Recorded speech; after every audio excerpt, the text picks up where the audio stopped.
ซื้อเครื่องให้เด็กน้อยนี่นะห้านอยู่ไม่อย่างตลาดอย่างตลาดอีหยังนนเคาะตลาดนนเคาะพอดีไปนวดมาก็ซื้อเครื่องครบชุดได้อยู่ไหนนี่มีน้ำนึ่งน้ำหอมชื่อนึ่งน้องแก้งน้องกาเทพธิดาครบอยู่ในนี่เด้อนี่เด้อทั้งเมิดรวมเนี่ย900,000ทั้งหมดเกือบล้านนั่นแหละห้านนี้ก็แต่ห้านใหญ่เติบอยู่ห้านใหญ่เติบอยู่เด้อนี่นะห้านใหญ่เติบซื้อนำร้านสาวคนนี้มาที่ใส่อยู่ในนี่บ่อยู่ลูกดูสลายลูกกับดูเบียงมีเรือนอยู่เวียดบ่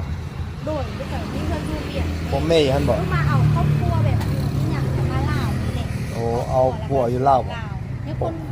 ลาวผมลูกกับคนเวียดเกี่ยวเวียดเกี่ยวโอเคเวียดเกี่ยวไปซื้อเครื่องเด้อไปนวดมาแล้วก็ซื้อเครื่องให้ลุงน้อยอันนี้ก็น้องกามี5ชุดในน้องกามีให้ในอยู่เขตไหนอยู่เวียดนามอยู่แขกไหนโอ้ก็มีลูกฮานอยฮานอยพ่อแม่ฮั่นเบิดบ่